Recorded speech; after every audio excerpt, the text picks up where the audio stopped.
Lesson 8 of the RD program is an optional lesson. It's for older students and has to do with societal bias around issues of intelligence.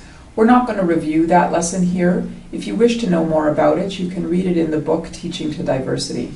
We're going to move on to Lesson 9, which is the final lesson in the RD program, and one of the most powerful according to the students when we conducted the research. This lesson is specific to learning about disabilities and helping students understand disabilities. The intention of it is to place disability within the context of ability. We want to help students understand what people with disabilities face, but at the same time realize how many abilities people have as well. So we're going to start with the most concrete piece. We're going to come back to our chart that we had from Lesson 1. And we're going to come back to either the visual spatial or the body kinesthetic is the easiest one for students to first grasp. So we're going to start there. And we'll say to the students, okay, we all have strengths and challenges. All of us have a bar graph of ability and disability to some extent. But when somebody has a very significant challenge, we call that a disability. And here we're going to start here. So I will say to the students, if you were unable to process images, if you could not see pictures, if you couldn't create images, what do we call that? Most students will use the word blind to describe that, and I'll say yes, someone who is blind or visually impaired has a disability in visual spatial intelligence. But does that mean they're stupid? And I'll use that word very specifically because in student language it's the counteraction to smart. And what I want to do is to place it within this context so that they see it is one small part of what smart actually is. And so we'll say no, because this person who may be blind could be intelligent in all these other ways. Then we'll move to the body kinesthetic intelligence because it's the next most concrete.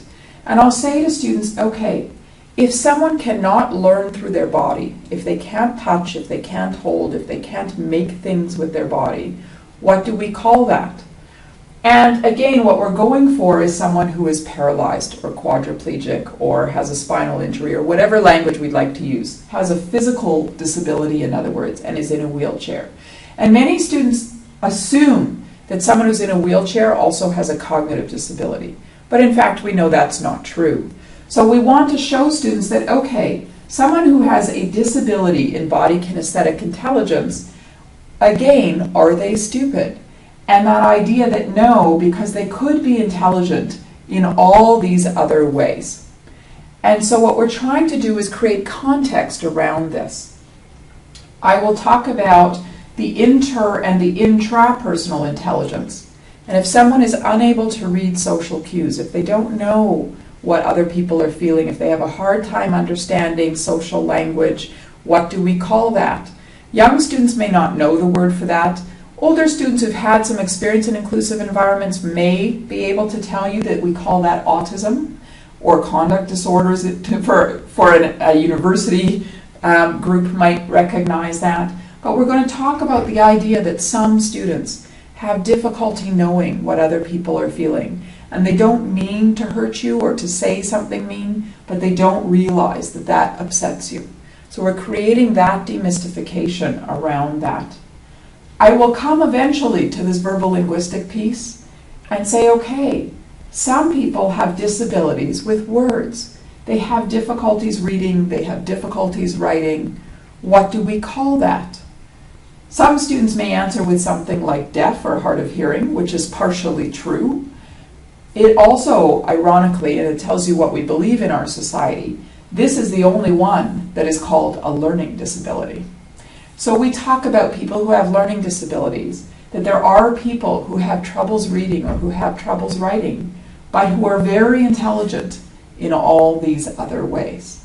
And so what we're trying to do is get rid of that sense that children who struggle with reading and writing often have, that they are globally stupid and unable. And because of our emphasis on it in school, that is often their perception and the perception of their peers, and we want to get rid of that. So having gone through each of the intelligences and talking about what happens if you have a disability, we have a final discussion with the community about the idea that we all have strengths and challenges, The idea of using multiple intelligence was simply that it is neutral language. Multiple intelligences, first of all, is culturally neutral. The idea that some people learn better visually, some people learn better kinesthetically, is not specific to any given culture. Second of all, it's intellectually neutral. We often refer to some things as intelligent and other things as talented. And there's a hierarchy of value within that we want to get rid of. So by talking about diversity first using intelligences, we have a neutral language for talking about the idea that people are diverse and that everybody's valuable.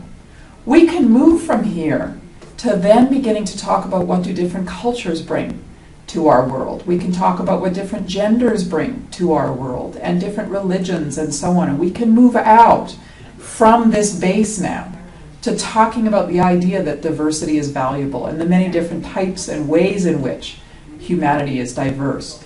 We start with multiple intelligences in the RD program because it gives us a simple language that we can all share, we can all talk about, and it creates value in the different ways in which we learn. It is important, however, to then carry on with differentiating our instruction in our classrooms.